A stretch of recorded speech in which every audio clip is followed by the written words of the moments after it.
Men only become good men through negativity. Women are actually the opposite. Men who have been through a lot of pain are very kind. When I see a man who's been through a lot of shit, it makes you kinder. You don't want it to be put on anyone else. When women go through a lot of pain, they grow bitter and evil and mean. They don't grow kind. Men grow kind from pain. The worst men on earth are the ones who haven't had enough pain. Those are the arrogant pieces of shit people. You're supposed to suffer as a man. You're born to suffer. You're not supposed to get rich off a fucking stupid meme coin like that without doing any work. You're supposed to suffer. The whole reason God put men on this planet is to suffer. And the best men are the ones who suffered the most. I wouldn't be top G if I didn't suffer more than anyone else. You're a better man than everyone else if your life was a mess and it was a hardship, because you're not what happens to you. You are how you react to it. And the best men on earth are men who have had their parents die, their best friends betray them, their girl betray them, thrown in jail, their money stolen, stabbed, robbed. And every time something happened to them, they sat there and they looked in the mirror and said, what can I learn from this? How can I stop this happening? Those are the best men. Those are the men respect. Those are the men women want. Why do women love scars? Look, they tried to kill him and they can't. That's why I want him. The best men suffered. You find a man who's never been through suffering and nobody gives a shit about him. Men don't like him and women don't like him. Men are no good without it. Lots of people are going through the world trying to get experiences, but they're so obsessed with getting the positive experiences that they never really experience life at all. People go through life and they say, I want to make money on a crypto coin, and I want to get rich, and I want to buy a Lamborghini, and then I want to get a beautiful girlfriend, I want to go on a boat in Miami, and all this positive, but there's no light without dark. You could do all of those things and you'd still be miserable if you didn't experience the dark. If you have not experienced true misery and pain, you'll never ever be happy. So if you're going through life as a man and you're looking for experiences over comfort, which is what you should be doing, which is what the great explorers of the world have always done, because they weren't looking for comfort. Comfort's at home. Experiences out there. All the sailors, all the warriors, they were looking for experiences. I love the negative experiences along with the positive experiences. I love jail because it's an experience. Is it a bad experience? Sure. But then my bedroom is beautiful once again, like it's never been before. How was that first sleep back? This is the point. Everyone's obsessed with the positive experiences, but nobody is chasing any kind of negative experience. I believe every man should be choosing to do something which is extremely hard, which they hate, which sucks, because you don't appreciate life at all without it. The reason people chase higher highs all the time, and the reason they're constantly taking drugs and trying to new pussy and drink more alcohol and chasing higher highs all the time, is because they don't experience any lows. You always want a higher high, but I promise you, the high you're at is fine if you balance it with a little bit of low. If you bounce down there for a week and come back to where you were, you're good. Constantly chasing higher highs is hedonism, which ends in one place. It always ends in a spiral, a downward spiral. You need to stay away from constantly chasing those things. You need to artificially manufacture some lows. I chose fighting because fighting will do that for you. It's hard, it's stressful, you're worried, you train all the time, you're exhausted, you win, you lose, you get hurt, you go hospital. There's a lot of negatives in it. There's not enough negatives in men's lives today. It's amazing how the human mind adapts to its surroundings. In some ways it's stressful, but there's no light without dark. In other ways, it's not very stressful. As a man, there is no easy life. If you're looking for an easy life, you should have been a girl. You made a mistake. Yep. Your life is not about being easy. Your life is not about being happy. Your life is always going to be difficult. All of the pain you feel, all of the sadness you feel, you're supposed to feel as a man, and you have two effective binary choices. You either go through the suffering and go through the trauma and go through the hardship it takes to be a man of value, or you suffer eternity as a nobody. And being invisible, I would argue, is almost worse. You can have a very stress-free life if you work in Starbucks. You don't care about the Starbucks once you clock off. You're not at work at the time. You go home, you play video games, and you exist until you die. That's stress-free, but you have to suffer being a nobody. Alternatively, you can go out there into the world, try and implement your mark on the world, work hard, try to get rich, more money, more problems. You can try and start a business, the stress of that. You can lose your girlfriend because all you're doing is working. This is a new level of stress, a new level of trauma, but at least you'll be a somebody at the end of it. There's two ways to suffer. You either suffer to become a somebody, or you suffer as a perpetual and forever nobody. What did Napoleon say? He said, glory is fleeting, but obscurity is forever. Absolutely. Glory is fleeting, but obscurity is forever. And when he says fleeting, that's a really good point, because everything in life is rented, especially your glory as a man. When you have a good body, it is not a good body as complete. It's not finished. You haven't completed the task. You have rented that good physical condition. You must train every day to retain it. I think God wants me to be the best possible version of myself. I think that God dislikes people who are lazy. I said this to somebody once and he got very offended. I said, God doesn't like lazy people. God has created you and he wants to see the absolute best you can be. I think that if you don't take care of yourself, God has no interest in taking care of you. If you have a Ferrari on the drive and you don't take care of it, who's going to take care of it? Nobody. I think that taking care of yourself and being the best possible version of yourself you can be is how you please God. I think that's one of the best ways to praise Him, is to wake up every day and say, I need to be the strongest, smartest, fastest, most fearsome, most stoic, most capable man I can possibly be. This is how I please God. I think that as a man, there's always going to be a degree of pain and suffering in your journey. I don't think you're ever going to become a successful man or be good at being a man without pain and suffering. And as many times in my life where something terrible happened to me, and at the time, if I could change it, I would have. But retrospectively, you kind of look back and go, you know what, that was formulative for me. That's right. That is what God decided I needed to become who I became. So all of the pain and all the suffering I've ever gone through in my life ended up, in the end, building me into the person I am, and I'm proud of who I am. I don't think many men especially understand that even if you don't have the strength to be a hero for yourself, you should have enough discipline and enough honor to want to be a hero for somebody else. And if you have other people you truly respect, you should want to be a hero for them. And I think that's the masculine imperative. If someone's going to attack your wife, that's when you become a hero for her. You have to. What kind of man are you if you're not? You have a brain, you have a mind, you have a mental model. You can't think of everything, you can't do everything. You can only have certain frameworks instilled inside of your mind.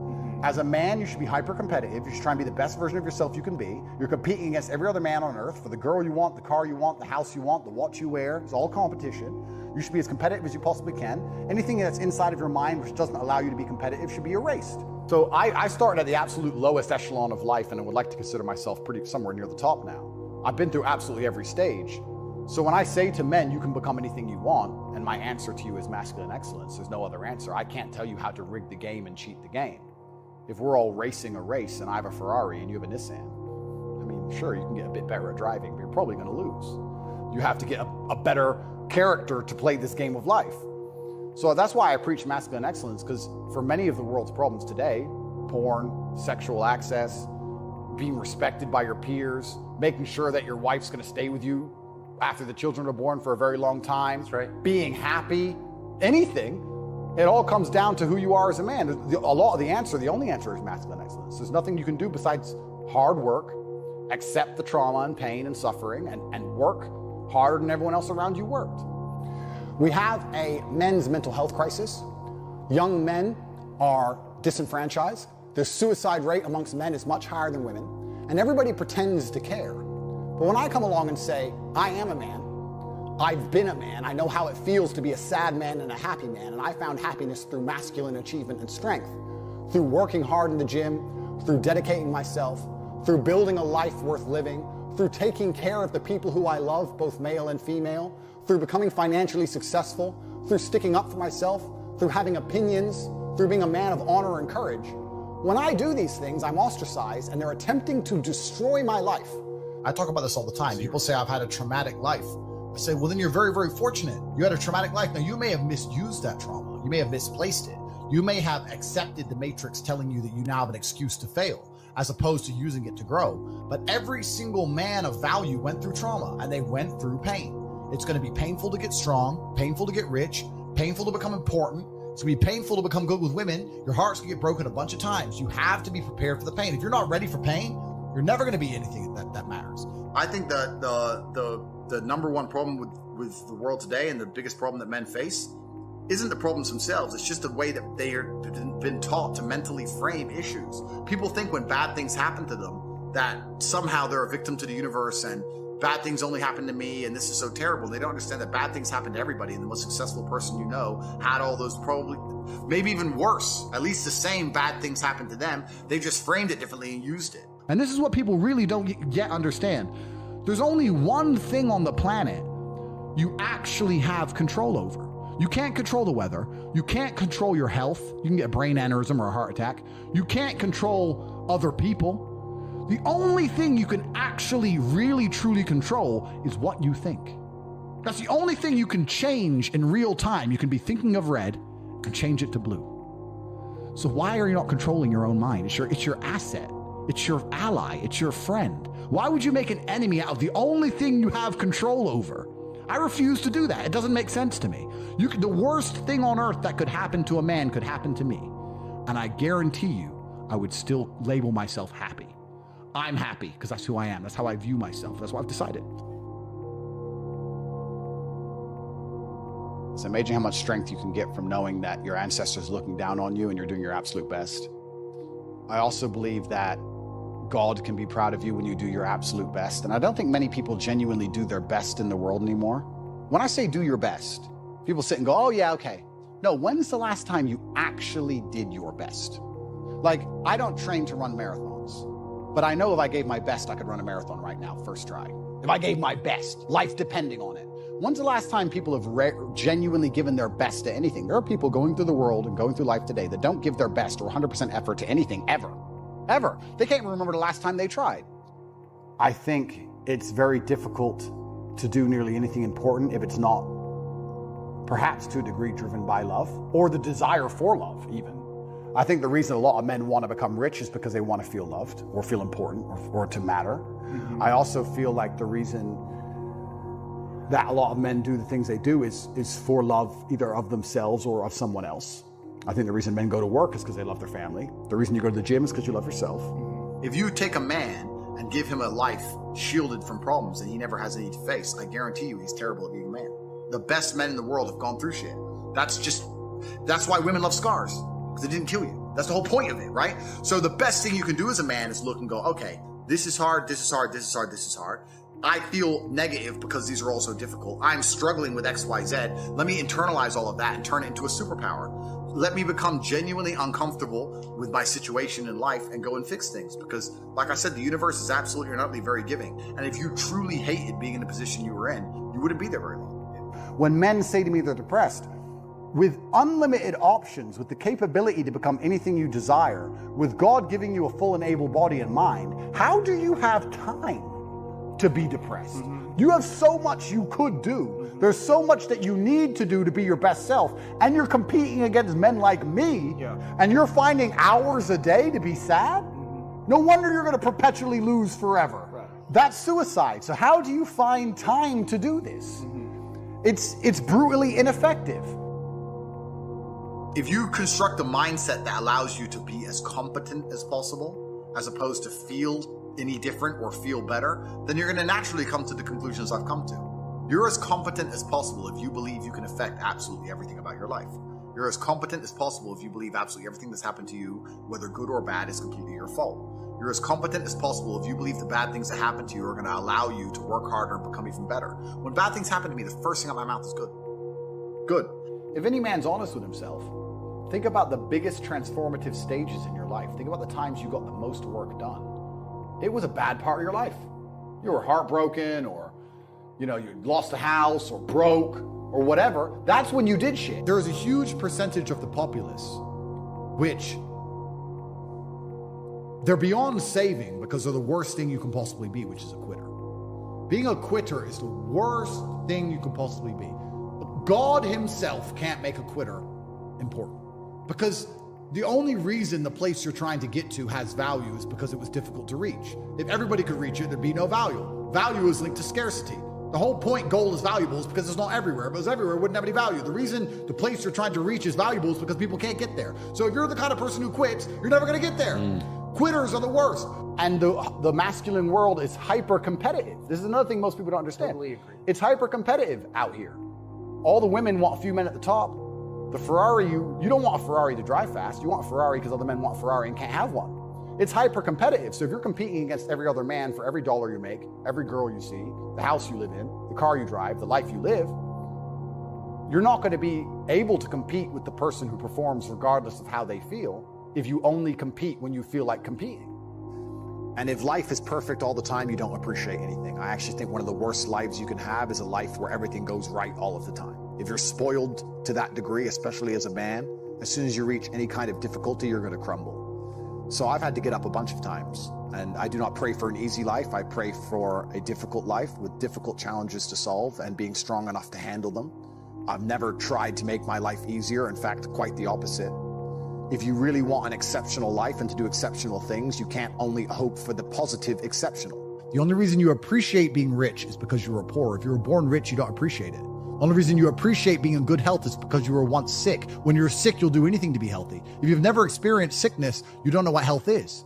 There is no light without dark. Perhaps I'll be a happier person and live a more fulfilled life and enjoy my fantastic benefits that come with wealth if I do go. Perhaps I can have a more positive message and more people will know my name if I do go, Matt. Perhaps I'm ready to martyr myself. Perhaps I am ready to charge at the gunfire. Perhaps I don't care. There's a lot of people who complain about the bad things that happen in their life, not understanding that without the bad things, you'd have no life at all. You need all of the bad things. You need the mental struggle. You need to go through things which you regret. You need to sit there so that if you've never regretted any action you've ever taken, how can you sit and make a intelligent decision for the future? You can't do it. Yeah. You need to sit and say, well, I felt the sting of regret for X. I don't want to feel the sting of regret for Y. You need this experience. And that's what life is all about. People think that life is just the good times. And this is the massive misconception. Love is a perfect example. Let's use love. Because people think being in love is holding hands and I hold hands and we cuddle in bed. I love them. Love is the whole spectrum. Love is missing them. Love is breaking up with them. Love is being sad they don't text you. Love is the whole circle. There's no up without down. Anything that has the ability to emotionally affect you positively has the ability to emotionally affect you negatively. There's nothing in the world that can only affect you in one direction. Even something as asinine and stupid as an object. Life as a man is pretty shit, and you're gonna feel shit for a pretty large percentage of the time.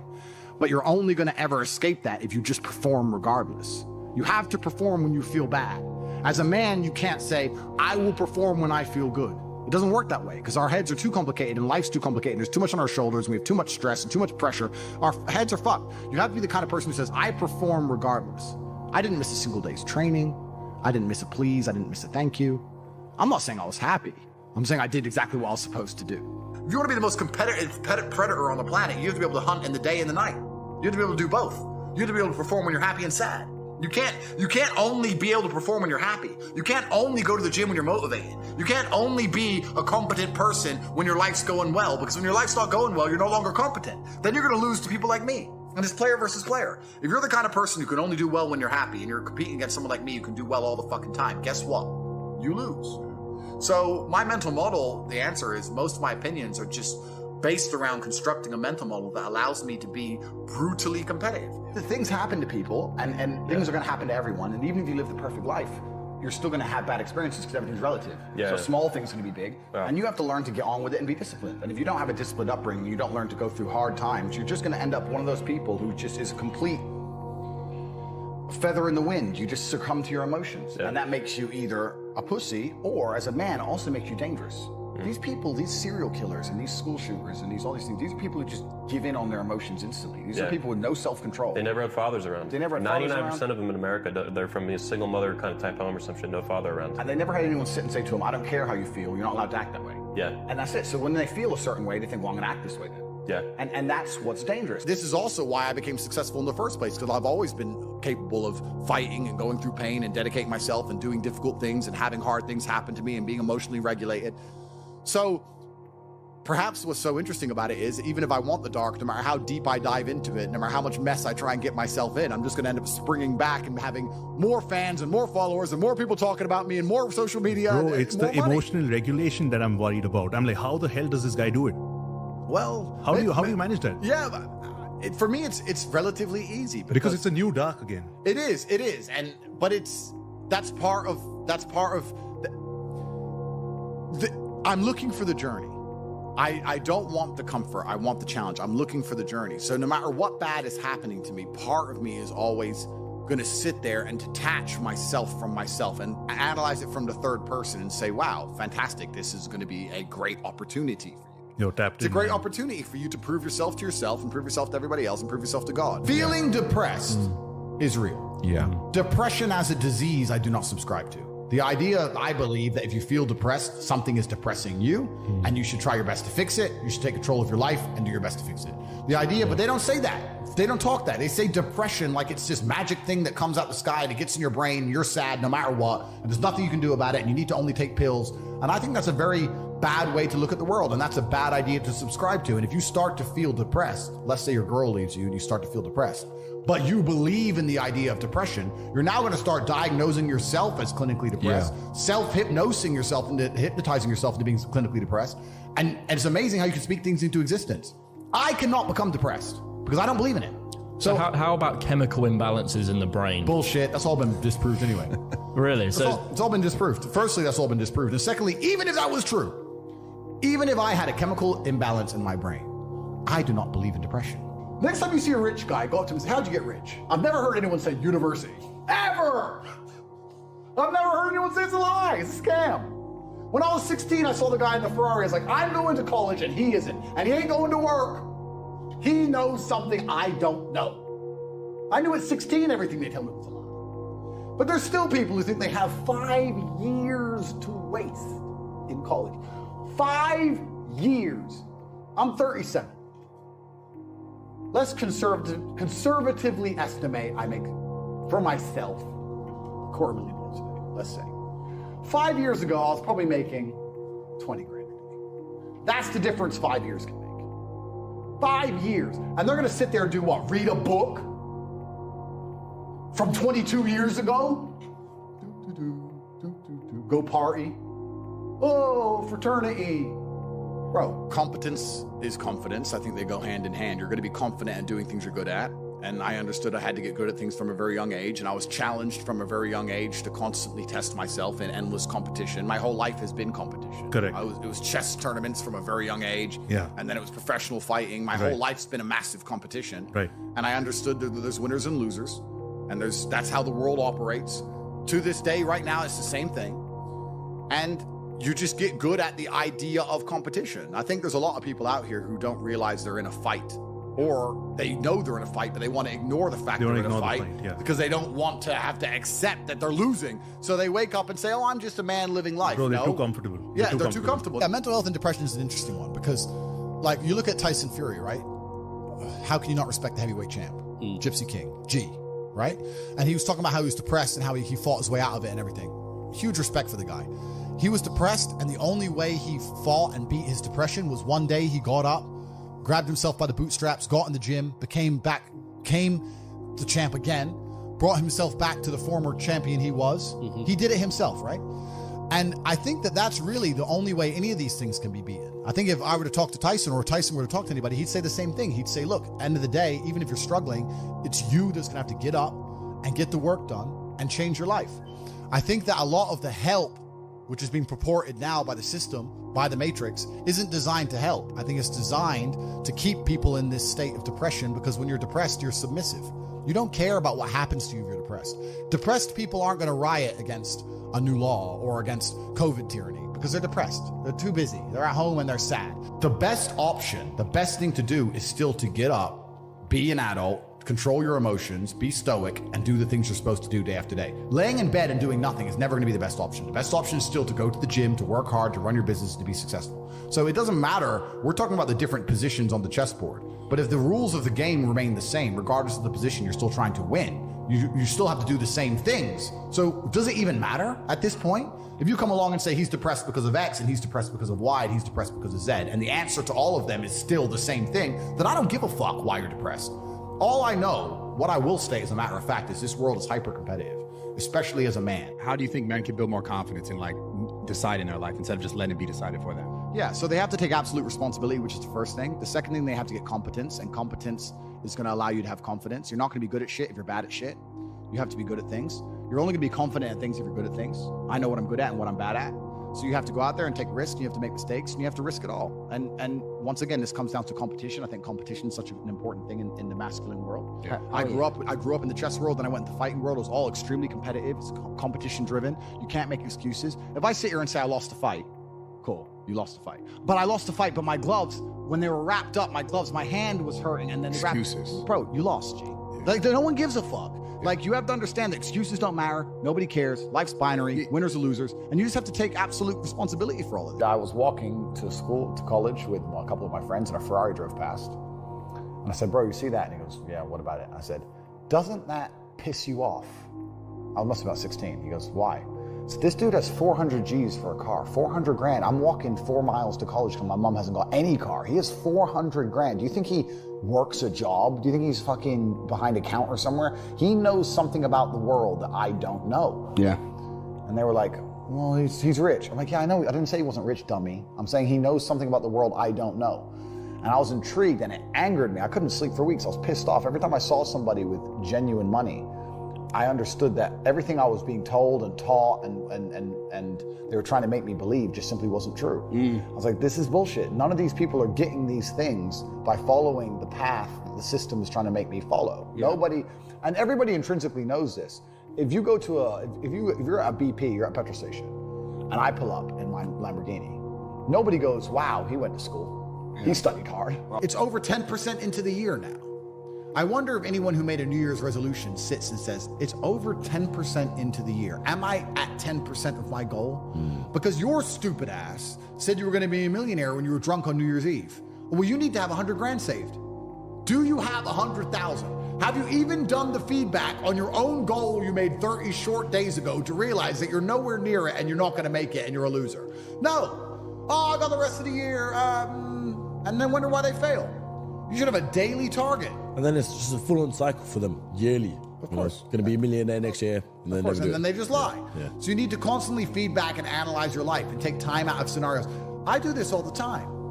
There's been times I've got up out of bed and I've got ready and I've got my keys and I've got my phone and I've stroked my dog and I've had my coffee. I downed it quickly and it was just the right temperature so it wasn't too hot and it wasn't too cold. And I got in my car, which had already been started my Ferrari by my security team, and it was already warm, and I got in and I was out the door. I was like, I'll go out the door in 6 minutes. That's like 2 minutes faster than normal. Yeah, that was good. What did I do good? Well, the coffee. The coffee wasn't too hot, wasn't too cold. Usually it's too hot and I have to wait. Or it's too cold and I want another one. The coffee was just the right temperature. When was it made? And I'll check the message where I sent them to make me a coffee. And it sounds crazy, but I'll analyze how I left the fucking house while I'm driving. I'll be like, that was fast. That was good. Why do some men do what they do? Why did Elon decide to put rockets in space instead of just retire? He was rich after PayPal. Why? Yeah, that's fair. Why did Alexander the Great need all that land? Why did men go to the Antarctic to try and cross the icy, barren, empty plains and freeze to death to just be the first men who did it? Why do that? You can't even put it on Facebook back then. Who gives a shit? Some men are built different, sir. Some men want to do it because it hasn't been done. And that is the reason why. They do not need much more motivation than the fact they will be first. There isn't much motivation to get on a rocket and be the first man on the moon, because the probability is you're gonna die or get stuck up there and never make it back. Or even if you do go and you do come back, half the people on Earth won't believe you went at all. So why would you do that unless you're just that kind of guy? Feminists sit and complain about men and say, well, men have this, men have that. But they're talking about 2% of men. Fascinating. They don't talk about all men. They say men have the best jobs. 2% of men have the best jobs. Most men carry trash. So you're talking crap. So everyone accepts that the best possible human experience that exists is the top 2% of men. Anything below that sucks as a man. You're better off being a chick. So what I say to men is, look, life's hard. It's always going to be hard. It's always going to suck. It always has. The only way to get out is to become excellent and perform at a level where your echelon is so high that you get to live this brand new experience. You need to become strong and smart and interesting and charismatic. You need to become rich, powerful, well-known, connected. You need to do it. But can all men do that? No. So, okay. But I have to tell them the truth. When people come along to me and say, my life's shit, and I look at them and go, yes. People are genuinely not out here giving their absolute best, because if you were, you'd have everything you've ever desired. You'd have anything you've ever wanted and asked for. Instead, what people do is they cope and convince themselves they're trying. Oh, I tried, but I need a work-life balance, and it's hard, and I was trying. All garbage, all cope. And like I said earlier, life is war. If you're a man and you don't view the world as war, I can't imagine how you view the world. My entire worldview is war. I was actually having this conversation the other day about why I avoid extreme sports. This was some girl. She's like, would you ever jump out of a plane with me? I'm like, bitch, no. Why do you avoid extreme sports? Well, because my life is extreme. But my life is hard. I'm at war. If your life is extreme and you're already at war, the last thing you want to do is jump out of a plane. You want it safety, calm. I want to be left alone. The only thing a woman can give me back at my status in life is absolute devotion to protect my spirit. I need a woman who loves me completely and utterly. I don't expect her to have financial incentive to look after me. I don't expect her to be physically capable of dealing with my problems. I don't expect her to be my problems are very complex. I don't expect her to be sitting there on a computer trying to work them out. I expect her to sit there and go, I love you so much I'm just worried about you and I just care about you. Everything's about love. It's all about love. What if Now, that's what I want, because that's a fair exchange. I can take a woman all around the world, spend a bunch of money on her. I can be top G, spend all this money, give her a life she could never see. If I am truly the center of her universe, she is giving me value back. And that's why I'm not going to go out here and fuck bitches who barely care about me or just vamoose a bitch in a club for a one night, because she's winning. It's like throwing money down the drain. What if Kim Kardashian slides in your DMs and says, "Hey, Tate, I want a piece of that"? How are you responding? I'm kind of careful about talking about celebrities now. Trying to get the TikTok. I end up meeting them all. A woman's job is, in my view, the women who mean the most to me are the women who truly protect my spirit by just loving me and caring about me and using their intuition to truly want the absolute best for me. Do you feel like your stress comes from holding on to what you hold dear, that pride aspect of things? Like, I gotta be top G. Nobody's top G. I'm top G. You know where I actually think it comes from? I actually think it comes from because I know I've only reached 10% of what I can actually do. Let's go, bro. And that bothers me.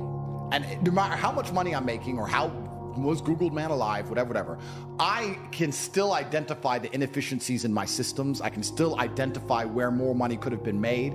And money isn't that important, but like we said, money is a very simple way to measure success because it's numbers. Numbers are easy. Yeah. This number, that number. It's easy. What does a company do when it wants to measure the success of a company? It looks at the numbers. What does a YouTube channel do? It looks at the numbers. Numbers are easy. So if you're going to say, how do I be successful in life? Money's not everything, but it's a nice, easy way to measure because it's numbers. And then when you understand it's the time and energy of other people, you sit and go, okay, well, I have this large empire now, and I have all these people who work for me, and all these people I love, and all these people I care about, and all these children, and all this going on, and the world is getting more and more messed up, and everything's on a decline, and everything's being destroyed, and a certain number of people are going to become useless eaters, are going to be eradicated, and they're going to try and lock us all in our 15-minute cities for the climate or some garbage. That's coming in no time. How do I combat and fight all of this and protect all the people I care about? Well, I need the time and energy of others. I need an army, so I need money. It's not practice, it's feedback. If you don't analyze what you've done, then you're not going to identify your mistakes and where you can improve. I will watch this podcast back 10 times and I will realize all the times I stuttered or all the times I had to repeat myself or all the times I didn't use a word I was supposed to use. And that's why next time I do a podcast, it'll be better than even before. And that's also a lesson you can take and apply towards life. You can apply the feedback aspect towards life. Practice alone will not improve you. Practice is going to build habits. In fact, from fighting, I know this very well. If you allow a student to come and learn bad habits at the beginning, it's very hard to get out of them. This is why most people, when they talk on podcasts, are saying, I can't even listen to that shit. I'm like, you don't even speak English? Why are you sitting down? You don't speak English? Why it's so hard to get your point across? Well, if you can't get your point across compendiously and you can't articulate yourself in a concise manner, how do you expect other people to affiliate with your worldview? I've never met anybody who is in fantastic shape, and you say, how'd you get in fantastic shape? And he goes, oops. Dunno, bro. Just oops. No, absolutely not. I went to the gym every day. I ate this particular way. I had a meal plan. I dieted.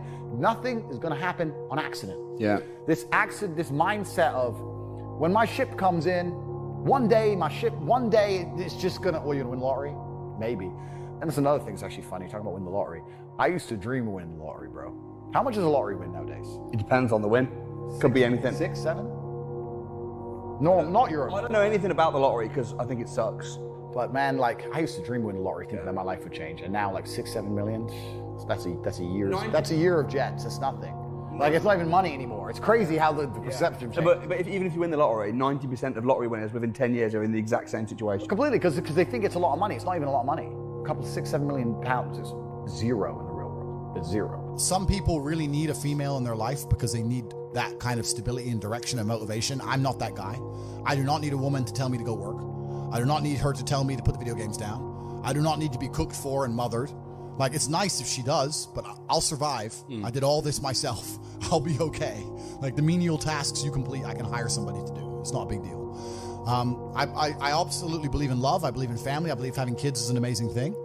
But does that mean I'm ever going to live the completely traditional, I'm at home, wife says come home? That's never going to happen. That's not who I am as a man. If I have a woman who I love with all my heart and we have children, I'm still going to be out till whenever the fuck I'm out. I might be gone for 2 weeks. I'm out. See ya. See you in 2 weeks. And if during those 2 weeks I meet a big booty Q, whatever, it is what it is. Doesn't mean I don't love my woman at home. Doesn't mean I'm not going to come back to her. But I'm just true to my instinct as a man. I don't think I should apologize for it. I think a lot of people are socially conditioned to apologize for things. That's not me. Because everyone pretends they give a fuck, but nobody does. Especially women. And I know I get attacked for women, but women truly don't give a fuck. If you ask a woman the kind of man she wants, she will never say depressed or sad. Ever. She wants a man who is ultra capable, ultra competent. I've literally had women say to me, you know what I love being around you? I'm like, what? I don't have to think. I'm like, what do you mean? Because I just turn up and like, we just walk in the hotel and everyone, staff do anything we want and the jet's just on the runway and we just land and I'm in this beautiful place and I don't even know where I am and I get to just turn my brain off and it's great. Like, they want someone who is fun and spontaneous and charismatic and successful. They don't have time for sad dudes. They don't care. So the world doesn't care. The world has never given a shit about sad men. So if you're gonna sit there and self-diagnose yourself as a sad man, you're gonna have a shit life and nobody's ever gonna give a fuck and you're gonna perpetually lose forever. And that is your decision. I am so scared of being that person. The idea of that terrifies me to the point where I don't even want to accept that as a reality that can possibly exist. I don't give a shit what happens to me in my life. I don't care how bad it is. I don't care if the worst, most heinous things I can possibly imagine happen to me. I know that my sadness, my depression will be temporary because I will never stay a loser. It is against my creed. It's not in my DNA. Anything in the world that makes you happy that you currently have, whether it's a person, whether it's a job, whether it's a scenario, whatever it is, also has the exact inverse capability to make you extremely angry. So you have to accept this about You're life. quite detached, man. You're quite detached from everything that you also own. You say you love it, but at the same time, you're okay with letting go. Well, that's because I think I have confidence in myself to get it all back. And that's also because I have quite a lot of emotional control. And then perhaps, maybe I'm a little bit of a sadist, I don't know. But when bad things happen to me, You love it. I kind of enjoy it. And I think that maybe it's perhaps I just enjoy it for the story. Perhaps my whole life is not about trying to find comfort, it's trying to find challenges, and it's trying to find stories. I'll be very honest with you. Even in jail, my brother and I kept saying this is probably the best story, one of our best ever stories.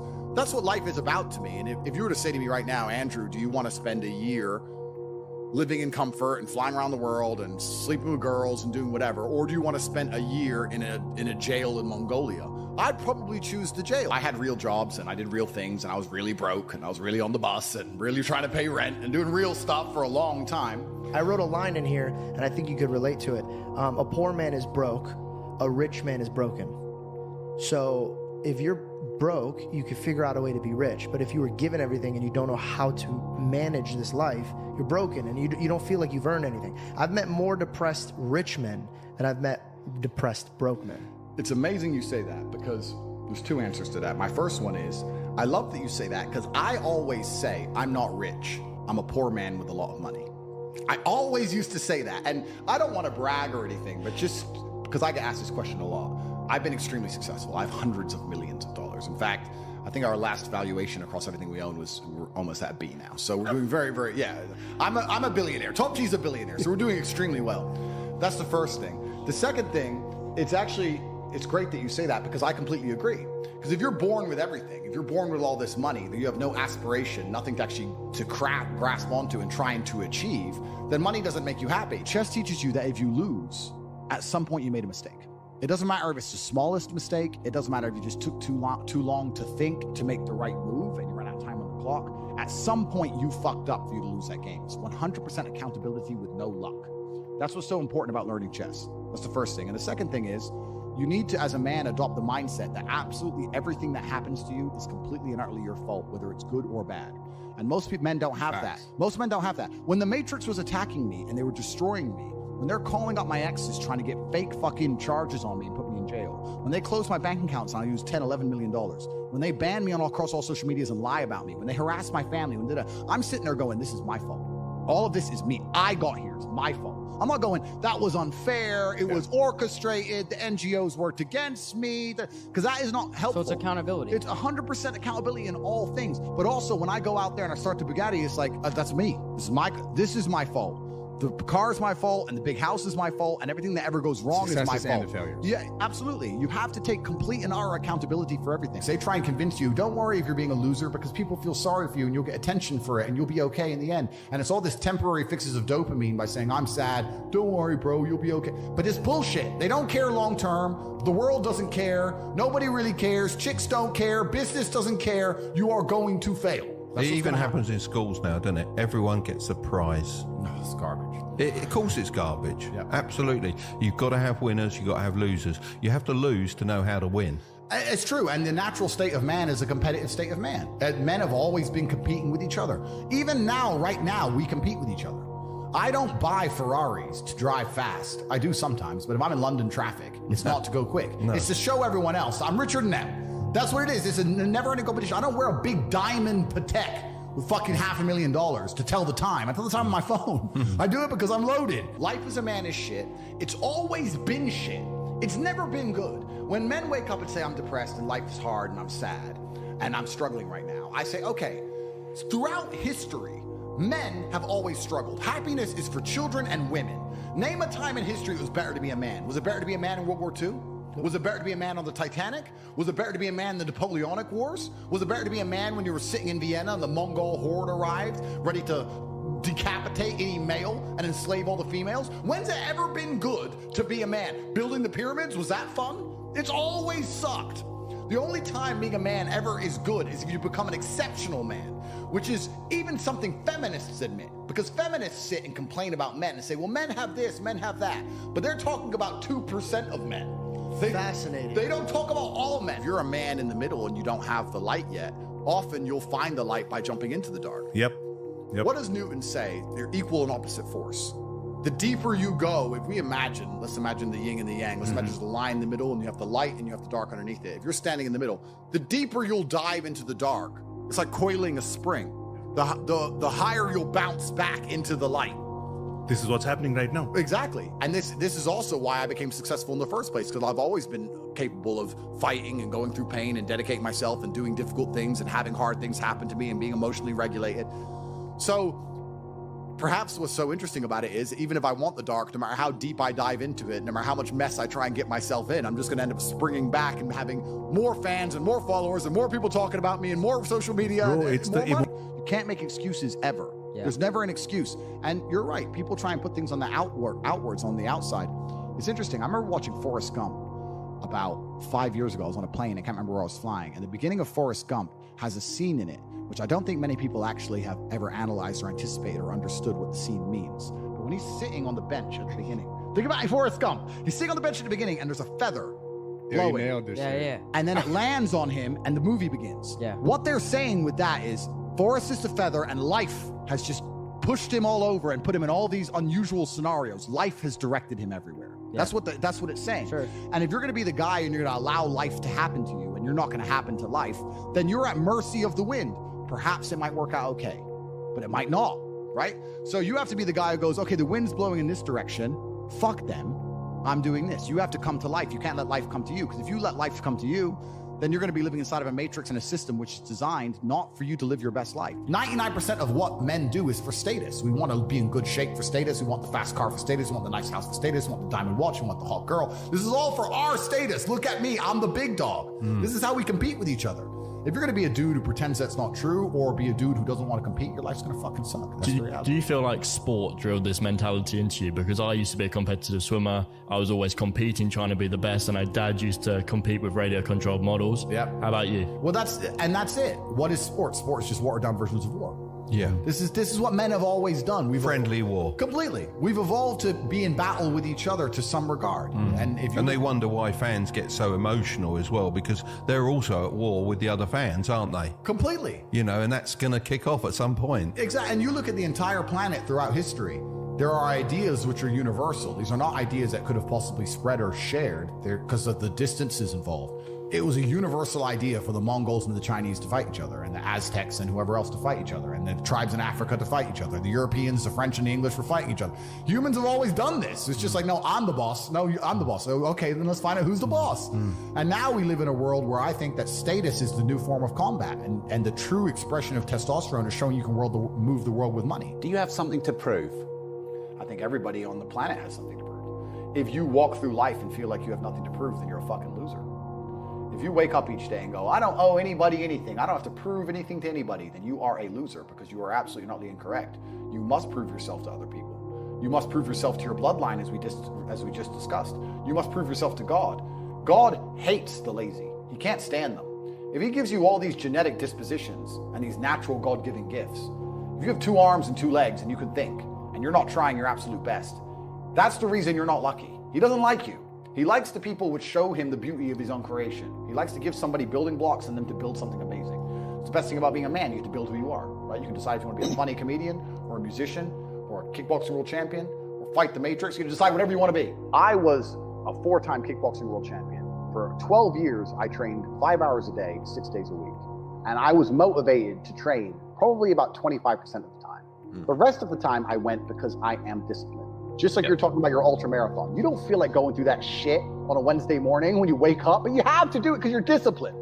You're either a disciplined individual or you are not a disciplined individual. To sit there and say, and I'm going to tell you the truth, Ramsey, a shit spiral, what does that mean? You go on Pornhub or you start clicking on cat videos on YouTube. Like, if you really wanted money, you would not do that. The number one thing people don't have control of in their lives is their mind. But what's funny about that is, the only thing in life you can truly control is your mind. You can't control other people. You can't control the weather. You can't even control your health. Your heart might stop beating. You don't make it beat. It just goes. So it's going to turn off one day. The only thing you can control in your life is what you think in your mind. So if you're going to sit there and go, oh, I'm sad, well, you can change that if you actually try, but you don't. You just accept it, right? So people have lost control of their own minds. And I don't understand why you would allow your own mind to take power from you. Why would you let your own mind convince you you're not a lucky person, or I'm not this, or I'm not confident? Why would you let your own mind sabotage you? Why wouldn't you reprogram your own mind to be on your team? It should be your ally, right?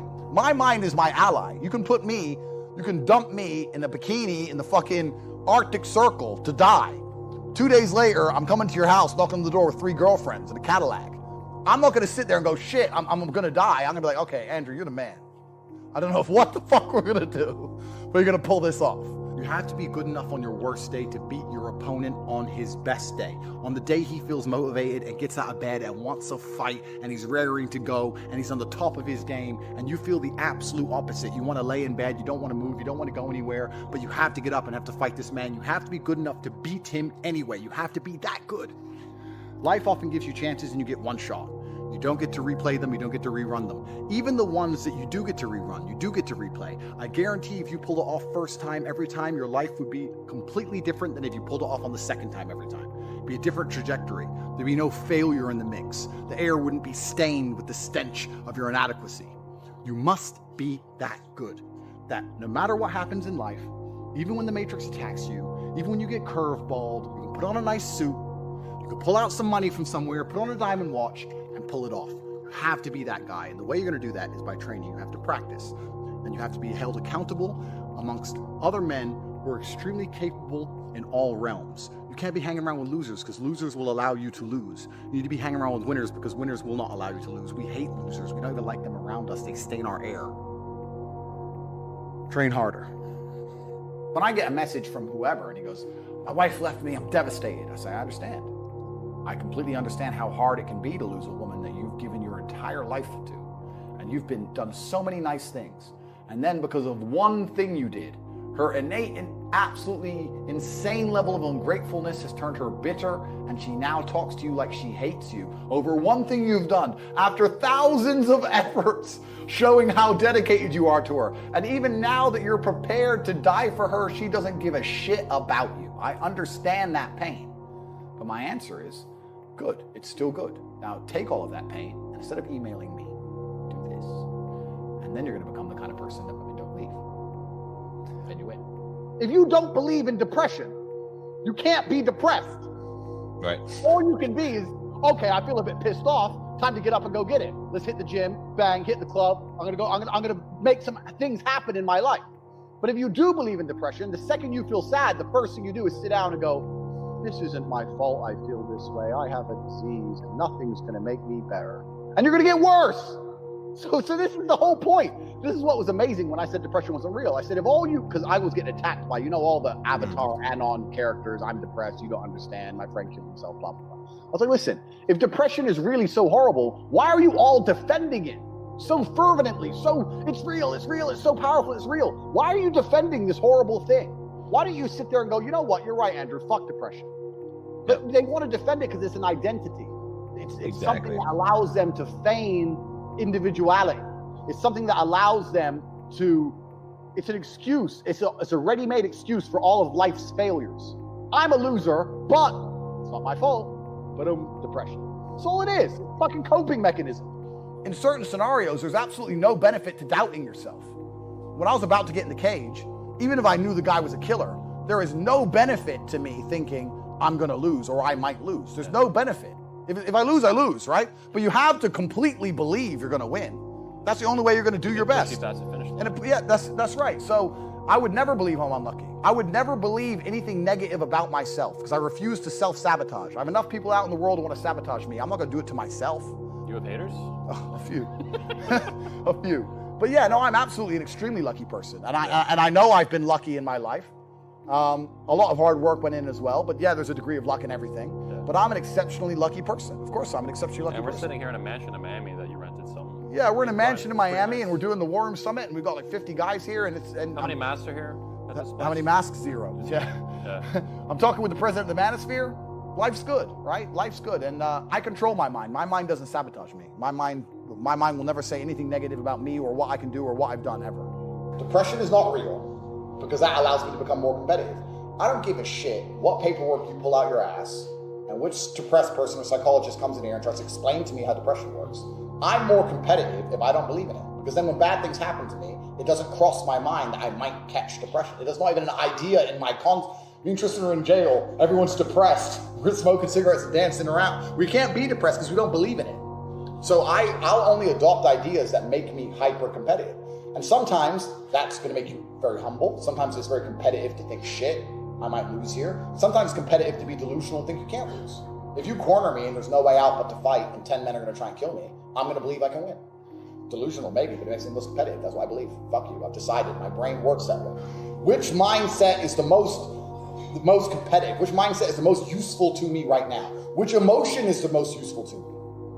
I change emotions. We can all change our emotions if we really want to. You could all think yourself sad. You could all think yourself happy. Everyone can do it, but people take too long to do it. You need 10 minutes. Get good at it. Give yourself a few seconds. And then you have to decide which emotion puts me in the most competitive state right now. And you'll often find that happy is not one you choose very often. It's not a competitive emotion to be happy. For 5,000 years, people were dodging saber-toothed tigers and catching the plague and running from Genghis Khan just for my stupid ass to be born. I don't owe them anything. I don't owe them a thing because I want to play video games. These people are fucking losers. You should walk through earth with force inside of you. As I walked into this hotel reception, everybody looked. Not because they know who I am, but because as I move, even if it's behind their head, people feel something and they go. It's an energy that comes from brutal competence. It's almost like an evolutionary thing where a rabbit can just smell a fox. It just knows. That's what happens when a predator walks in a room, even amongst humans. You pay attention next time you're in a restaurant. If a man who's truly dangerous walks in, nearly every other man kind of looks up at the same time. You feel it.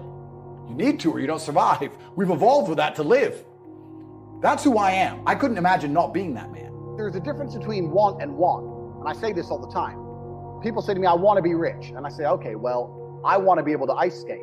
But I don't want to be able to ice skate enough to go learn how to ice skate because I can't be bothered. I mean, surely if I could click my fingers and be a figure skater, I'd click my fingers. Who wouldn't? But I don't want to actually go train because I don't want it enough. And this is the exact point with money. Everyone wants money put on their lap. If you truly wanted money, you wouldn't be able to sleep until you fucking had it. Yeah. And this is the point. So you're saying you go down a shit spiral, then you're not cut out to be rich, my friend. Get a job in Starbucks and piss off. Some people, because when I had nothing, I couldn't be distracted. You couldn't distract me from what I wanted. That's who I am. If I want something, I'm going to get it. So I don't know what more you want me to say. I do not need to be motivated. I'm a disciplined person. If I allocate X amount of time to work, I'm going to do it. Do you think he's proud of you? I'm certain he's proud of me. And it's amazing how much strength I can get from that. It's amazing how much strength you can get from knowing that your ancestors looking down on you and you're doing your absolute best. I also believe that God can be proud of you when you do your absolute best. And I don't think many people genuinely do their best in the world anymore. When I say do your best, people sit and go, oh yeah, okay. No, when's the last time you actually did your best? Like, I don't train to run marathons. But I know if I gave my best, I could run a marathon right now, first try. If I gave my best, life depending on it. When's the last time people have genuinely given their best to anything? There are people going through the world and going through life today that don't give their best or 100% effort to anything ever. Ever. They can't even remember the last time they tried. So when I'm sitting in a dungeon, I'm sitting in a Romanian jail cell, I understand that it is a chance that God has given me and my ancestors are watching for me to do my absolute best and to show to them that I am the man I say I am.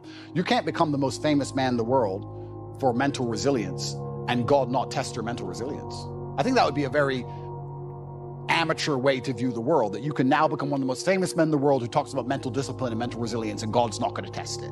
I think God's going to come along and say, okay, you want to be Mr. Famous. All right, let's see what you have. You're not going to be able to compete with the person who performs regardless of how they feel if you only compete when you feel like competing, right? Because there's men like me out there who will be sad every day and outcompete you regardless. I don't care how I feel, I will still win. And that's the kind of mindset you need to adopt.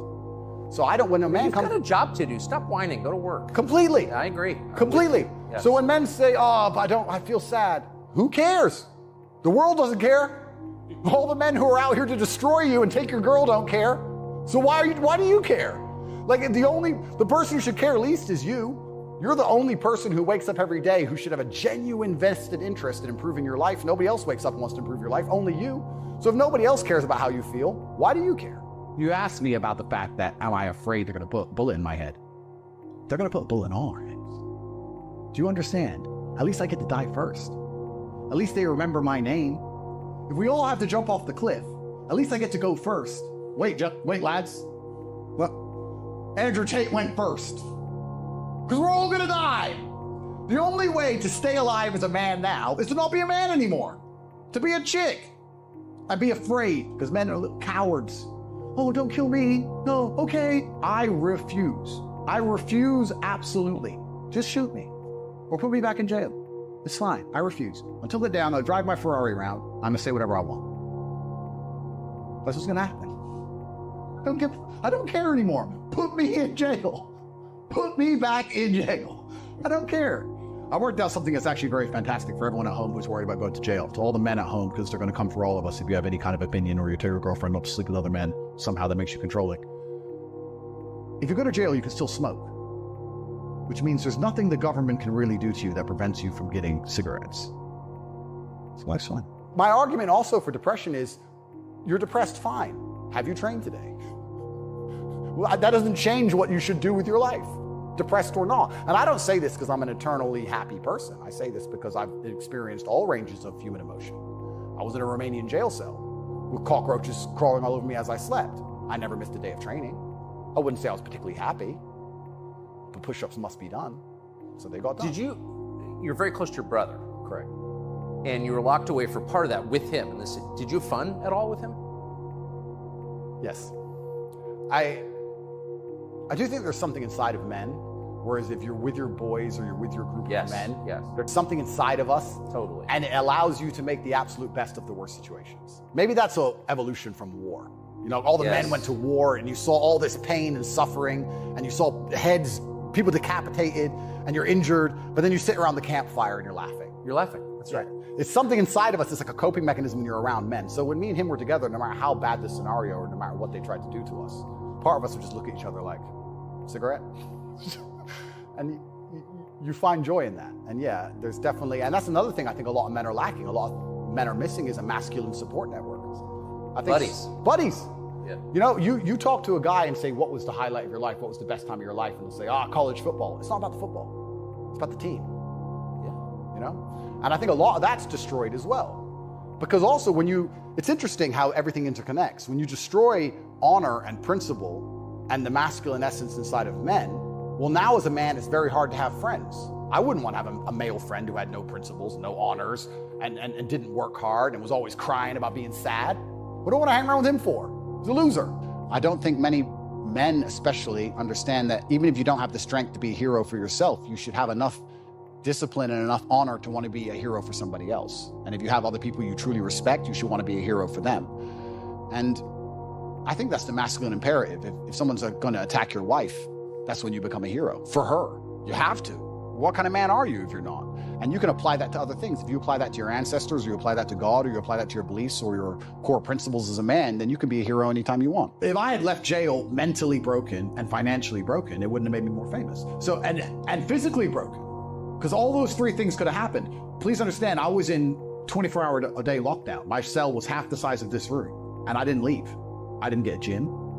I didn't come out looking all scrawny. I didn't get good nutrition. I didn't get good food. Most people in there had mental health problems. If I would have come out there all skinny and mentally broken, then it would have been game over. So there's also a degree of my competence in all things.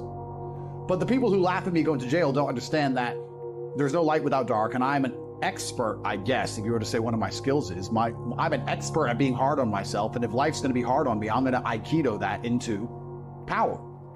I would believe I'm a stronger version of myself post-jail. And if you put me back, I'll emerge stronger than ever before. Send me to jail. Fine. Send me to jail. Right now. I'll go. I'm not gonna fight. Put me in handcuffs. Send me to jail. The day you let me out, I'll be a stronger version of the day I went in. So what do I have to fear? Because if you truly want an exceptional life, this is one of the mistakes a lot of people make. They want an exceptional life, but they only want the exceptional good because they're cowards. Like, I want a lot of money and fast cars. Cool. You don't want the exceptional stress. You want the exceptional car collection. You don't want the exceptional stress. You want to be me when I'm flying my Bugatti on an A380 and I'm in first class Emirates and my Bugatti's below me and I'm filming it for Tate Confidential. You want that, but you don't want to be me when I'm in a Romanian dungeon. But there is no like, if you want the exceptional good, you're going to have the exceptional bad. That is a law of the universe that can't be broken. That is not human law. That's universal law. So if you're sitting at home saying, I want an exceptional life, then you have to be prepared for both the good and the bad. Everything is hyper-competitive, especially the sexual marketplace. Like if you're a 52-year-old, overweight, average income, no fame dude, and you have to find a girl, it's going to be pretty difficult to find a good one. It's going to be very hard. So we're like, of course he's lonely. And his kids don't respect him. They're busy. Like, of course he's sad. Like, it's actually heartbreaking to discuss. It is heartbreaking. It's heartbreaking. But then how do you prevent that happening? Well, then you need to be a man of honor and principle and make sure that you keep your support networks and make sure that your woman does respect you. And a woman's going to respect you when she sees other men respect you. Yes. And they're only going to respect you if you respect yourself. But to respect yourself, you have to be the kind of person who says no. If you're not prepared for the bad, what's going to happen on your ascent to good, as you begin to get anywhere, something will happen, some degree of stress or whatever, and it's going to derail you, and you're never going to get to the highest echelon. So I've always been ready for the bad. I'm totally prepared for the bad. I was made in the dark, molded by it. I'm Bane. Put me in the bad. My whole life's been bad. My whole life's been terrible. I've known nothing but pain. What's really scary is this. I'm 37. I grew up on a council estate. I was broke for most of my life. I made all my money myself. And even I have disdain for the poor. Because I look at them and go, you didn't try at all. I did it. With all of the pain I went through and all the problems I had, while also fighting and becoming a kickboxing world champion, I still managed to do it. You started at a higher bracket than me. You started from a middle income home. Your dad you had food. I didn't have food and I was a world champion. How did you fail so massively? And I look at them and just think of them as, you're an idiot. And if I feel that, imagine how the elites look at us. Imagine you're born into a lineage, a bloodline that's been in charge of the banks forever. Imagine how you view poor people. You think you give a shit whether they live or die? I'm talking about someone who's only been rich for 10 years. And when someone comes and complains to me about being broke, I'm like, oh, you're a dummy, you didn't even try. So imagine you were born filthy rich and your family's always been rich. And you're told about how your family's always controlled everything because you're smarter than everybody else. Imagine how much disdain the elites truly have to the common man. Most men are walking through life and they don't realize that it's constant competition. I was driving here. Even as I was driving here, I was looking out the window and I was looking at all these people just walking around. One of them had a fucking croissant. One of them was dressed like a dickhead because it's London. He thinks he fucking looks cool. Looks like a fucking moron. We've all seen them. Yeah, moron. Some of the dudes just talking shit on the phone. Some other guy with headphones in, waiting to be fucking murdered, wouldn't even hear it coming. And all these NPCs, I'm just looking at them going, do they realize they're in endless, constant competition? Every single pound they want, someone else wants. Every single girl they want, someone else wants. There are people like me out here. I will destroy, you could get all 30 of them in a room and I will sit by myself and absolutely annihilate them in any single metric. And they're just sitting there just fucking floundering and wandering through life, unaware of how competitive the world is. Well, and whinging how unfair it is. And how unfair it is. And this is my point. If the world is truly that competitive, you do not have time to be depressed because it's a non-competitive mind state. The reality of masculinity is controlling your emotions. This is the reality of being a man. They try and say that men should give in and it's okay to cry. I'm not saying you can never cry if something bad doesn't happen to you. I'm saying that the tenets of masculinity since the dawn of time have been, I was afraid, but I did it anyway. Yeah. This is the tenets of masculinity. Courage. Courage. Yeah. That's what courage is. Yep. I was afraid to storm the beaches of Normandy, but I did it anyway. I was afraid to stay on the Titanic, but I did it anyway. This is the whole tenets of masculinity. And now they're saying, oh, if you're afraid, just act afraid, be a pussy. Whenever somebody gives you their opinion on anything, listen to the opinion and then stop and look at who told it to you. Because you never want to adopt the thinking of somebody who you don't want to be. Because their thinking made them. So whatever they believe in their mind is why they are the person they are. So if somebody sits and says to you, you should be more humble. I sit and think, okay, this is how my brain works. He believes I should be more humble. That's how his mind operates. The closer my mind operates to his mind, the more likely I am to be like him. Who is he? And I'll look at the person who said that to me and say, no, thank you. No, sir, I refuse. Being humble, is that how you got to where you are? Is that how you got? No, you keep humble. I'll keep winning. You can give. Because most people who talk about humble, all they really want is to not be reminded of how they have failed. They don't want me to make it clear to them that they have failed. If you say to yourself, you know what? I'm reading all this shit on Twitter about drop shipping. Will it make money? Will it not? I don't know. But you know what? This weekend, I'm going to start a dropshipping company. If you actually say it, and then you're like, okay, well, I've said it now, so I have to do it. Saturday comes around. Even if you don't want to do it, even if you're not in the mood, whatever. But because you found the motivation to previously say it, and you're not the kind of guy who lies to himself, you're not a coward. Like, I'm not full of shit. I mean what I said. By the end of play Saturday, you might have a dropshipping company, or you'll at least know more, or you'll at least look into it. You might be making $100 a day. Who knows? It might change your life. So all you have to do is find the motivation to say things. I say to Tristan, yeah, I'm going to go on that train. I'm going to train 5 hours. If I said it, that was it. I had to do it because I couldn't live with myself knowing I was one of them bullshitters. You can be depressed for X, Y, Z, whatever. I'm not depressed. And I want the money you want, and I want the girl you want, and I want the status you want, and the car you want, and the house you want. And I'm going to get it, and you're fucking not. And that's the bottom line of life. If you gave that guy that stuff, he probably wouldn't be depressed Well, anymore. he's get up off his ass and work then, doesn't he? And this is the point. He probably would, because he wouldn't have a direction in life. I think it's a very empowering message that you share. And, I think if you can fix it with pills, you can probably fix it by going to the gym and doing all of these other aspects. But pills doesn't even fix it. Pills just numbs it. Mask. Yeah, masks it. Well, it's not a holistic way to treat it, is it? Whereas what you're saying is more so. Yeah, what I'm saying is you're playing a game, and it's a competitive game, and you need to build a mindset that allows you to be ultra competitive. And if you want to sit there and say, no, I want a non-competitive mindset, then fine. You know what you call people who do not win competitions? Losers. Correct. The brokey days were good days, bro, man. Like, I'd get McDonald's, and you're laughing with your boys. Yeah. The brokey days were great, and I'm not complaining about being rich. Obviously, I worked hard for this, and it's a fantastic life I live now. But I think without those brokey days, without those original days to compare it to, without that juxtaposition, then I don't think being rich would be fun at all. I think it's only fun because you can compare it to the days when you weren't rich. That's the only thing that makes it fun. The only thing that makes a $10,000 steak fun is that you can laugh saying how you never had 10 grand in your bank till you were 27 years old. Yeah. Like otherwise it's boring. Otherwise okay, steak. And I think if you're born with too much money, that you'll never truly be happy. I think you need the brokey days. They're the best days. Normalcy now is being psyoped from all angles. I feel like in the 1950s, a normal man was a winner. The normal man went to a normal job and had a normal family in a normal house and a normal car and a normal life. But I feel like the normal person now is two parents working, children being raised by the Matrix in school, being bombarded with propaganda, bills barely paid, depressed, angry, anxious, watching the BBC.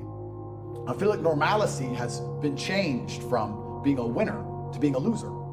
So now being normal is just losing in a way which is so familiar to the people around you are losing that you don't realize you've lost it all, because everyone's losing. So you're like, oh, I'm just normal. No, you've all lost. You've all lost. None of you are free. You're all lost. And that's even more scary.